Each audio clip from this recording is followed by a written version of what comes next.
네, 블라인드 뷰 시간 돌아왔습니다. 오늘 함께할 두 분 먼저 소개하도록 하겠습니다. 주식회사 플래처 김덕호 대표, 더체험투자자문 변성중 차장 나왔습니다. 어서 오세요.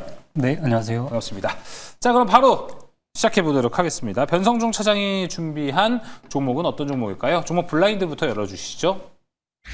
상승 시그널 포착, 이 종목 출발 준비 완료. 어떤 종목일지 바로 공개해 보도록 하겠습니다. 블라인드 오픈. CJ 지주사로. 네, 맞습니다. 뭔가 올리브영의 그런 낙수 효과를 보는 건가요? 그것도 있고 지금 중일간 분쟁이 있기 때문에 또 단기적인 수혜까지 가능할 수 있어서 제가 오늘 좀 가져왔습니다. 되네요, 진짜 생각해보니까. 네, 맞습니다. 네.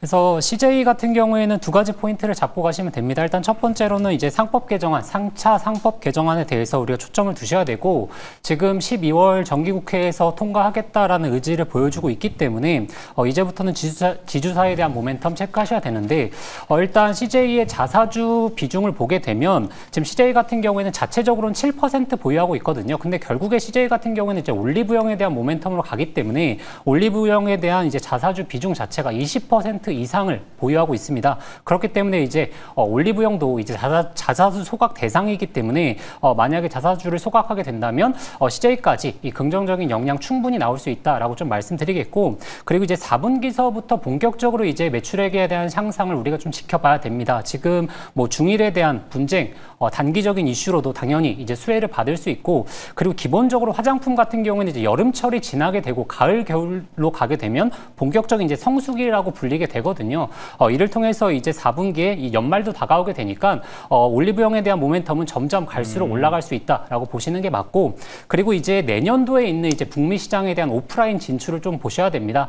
어찌됐든 지금 온라인에 대한 매출 비중이 전 세계적으로 커지고 있긴 하지만 화장품 같은 경우에는 어찌됐든 오프라인에 대한 매출 비중이 워낙에 높기 때문에 이 오프라인 매장을 어떻게 잡느냐에 따라서 이제 모멘텀이 달라질 수 있는데, 지금 올리브영 같은 경우 이제 북미를 기반으로 이제 오프라인 진출을 예고하고 있기 때문에 이런 실적이 이제 슬슬 나오기 시작한다면 우리가 지금 구간에서 훨씬 더 업사이드 구간을 좀 바라볼 수 있지 않을까 싶어서 제가 오늘 CJ에 대해서 가져왔고, 이 가격 전략을 좀 잡아드리자면 목표가로는 저는 25만 원 첫 번째로 좀 제시를 해드리고 싶고, 그리고 손절가로는 15만 원대 좀 말씀을 드리겠습니다. 네, CJ였습니다.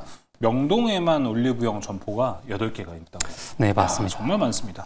자, CJ 이야기 한번 나눠봤고요. 자, 이어서 김덕호 대표가 준비한 종목 블라인드입니다. 블라인드 공개해 주세요. 단기 조정 마무리 이 종목 본격 상승 흐름 전망. 최근에 단기 조정 마무리가 된 종목들을 참 관심 있게 가져오시는 것 같습니다. 어떤 종목일지 바로 공개해 보겠습니다. 블라인드 오픈. 야, 대원미디어 진짜 오랜만에 보는데, 앞서 CJ는 이 중일 갈등 수혜라고 했잖아요. 근데 여기는 대원미디어 보니까 지금 극장판 주술회전, 시부야 사변, 사멸회유 이런 게 있는데, 이게 딱 풍이 일본 풍이거든요. 그렇죠. 일단 뭐 시리즈는 이제 일본 애니메이션 수혜를 좀 볼 수 있지 않을까라고 좀 판단을 하고 있고요. 이번에 올해 이제 우리나라에서 극장판을 뭐 상영을 했던 뭐 체인소맨이라든가 또 이제 귀멸의 칼날도 굉장히 좀 좋은 흥행 성과를 보이면서 사실 이제 뭐 매출 포지션에 좀 팬덤들을 좀 확인할 수 있는 기회가 되지 않았나라고 보고 있습니다. 네. 일단 3분기 매출 같은 경우에도 전년 대비해서 55% 성장을 했고요. 영업이익도 굉장히 많이 탄력적으로 올라왔는데, 이거는 이제 닌텐도 2의 이제 닌텐도 스위치 2가 이제 또 적극적으로 매출을 만들면서 나온 현상이라고 보고 있습니다. 보통 이제 이 완구 쪽 그리고 이 게임 산업, 카드 유통사 부분에서는 이 대원미디어가 4분기가 이 성수기입니다. 그럴 수밖에 없죠. 왜냐하면 4분기에는 항상 크리스마스가 있고, 이 크리스마스에는 아이도 어른도 좋아하는 이 애니메이션과 게임 산업 매출들이 잘 나올 수밖에 없습니다. 이번에 이제 AGF, 그러니까 애니메이션 게임 페스티벌 2025년이 또 이제 12월 초순에 또 예정이 되어 있는데, 이미 지스타에서 좀 게임 산업의 분위기를 좀 알 수 있었습니다. 대부분 대형 게임사들이 이제 참여를 좀 제한을 하면서 스스로 좀 절제를 하면서 오히려 대형사들과의 이제 힘겨루기를 하기보다는 기존에 갖고 있던 팬덤을 좀 더 공고히 하자라는 전략을 좀 많이 전환이 되고 있어요. 그래서 저는 일단 지금 뭐 우리나라의 많은 어떤 게임 산업에 대해서도 또 기대감이 있고, 또 그동안 이제 개발을 해왔던 IP 활용도에 대한 매출 목표를 좀 상회를 한다라는 기대감을 보았을 때 내년 상반기 기준 목표 주가는 9,200원까지 기대해 주실 때 말씀드리겠습니다. 손절가는 시가는 늘 이제 제가 항상 강조드리는 것처럼 타이트하게 제시를 드리고 있는데 오늘 이제 3.8% 상승하긴 했습니다만은 아직까지는 이제 여전히 소외주 섹터에 있기 때문에 단기적인 매매 대응으로 대응하자는 의미에서 손절가 7,500원 제시드리겠습니다. 네, 한 3, 4년 전이었나요? 아머드사우루스 기억납니다. 대원 미디어 이야기 나눠봤고요. 자, 이어서 전략으로 가보도록 하겠습니다. 오늘부로 뭔가 지금 시장은 세 판이 짜진 것 같은 기분이거든요. 어떤 전략을 좀 갖고 오셨을지 궁금합니다. 자, 먼저 변성준 차장이 준비한 전략 공개해 주시죠. 지금 시장에서 유효한 투자 전략 바로 이거다. 궁금합니다. 바로 가보겠습니다. 블라인드 오픈! 이슈 파악. 어떤 이슈들로 좀 우리가 그러니까 이슈도 옥석을 가려야 되잖아요. 그렇죠. 네.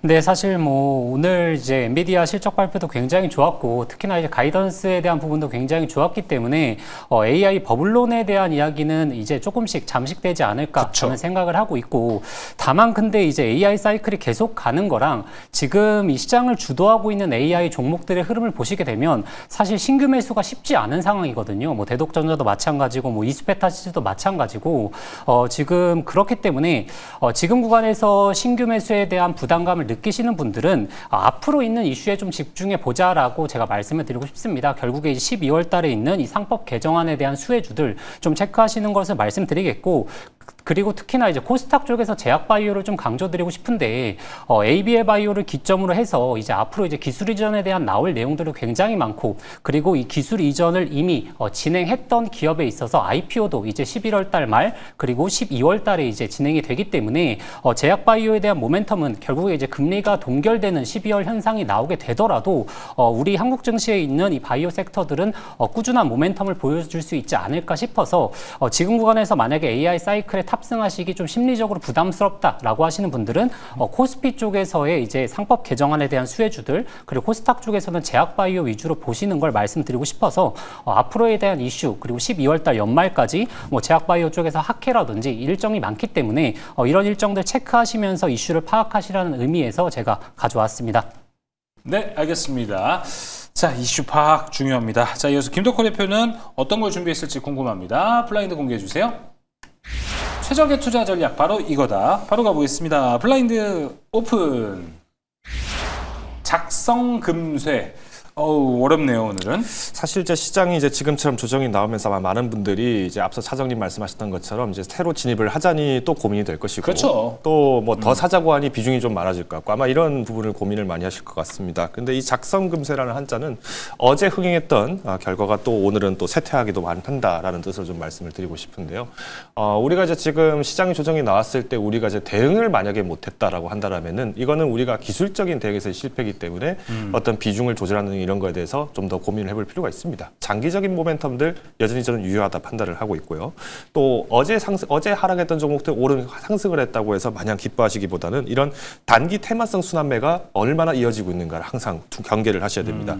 보통 이제 연말이 되면은 이제 갑자기 뜬금없는 섹터들이 좀 많이 올라가는 경우가 많은데 이때가 보통은 외국인과 기관이 이제 포트폴리오를 정비할 때 매물이 많이 나오는 시점입니다. 그래서 이렇게 이제 급등을 하는 종목들을 만약에 쫓아가실 때는 정말 내가 이 종목이 뭐 몇 퍼센트, 20% 이상 조정을 받더라도 내가 언제쯤 어떻게 매매를 하면서 접근하겠다라는 전략을 세밀하게 가져가신다면은 기회는 여전히 남아있다 말씀드리면서 어제와 동일하게 고PER 종목들 반드시 비중 조절하셔야 되고요.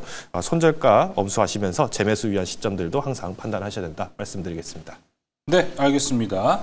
자, 포트폴리오 재정비와 고PER 종목 비중 조절, 익절가, 손절가는 엄수해야 된다 이야기를 해봤습니다. 김덕호 대표 항상 뭐 익절가, 손절가 엄수하는 것 이야기를 했습니다. 지금 시장은 진입하기도 애매하고 빼기도 애매한 상황이 됐지만 일단 이슈 파악 기본으로 보셨을 때 시장에 좀 이슈의 경중을 따져보는 게 먼저 중요한 포인트가 될 것 같습니다. 네, 오늘 블라인드 뷰는 여기서 마무리해 보도록 하겠습니다.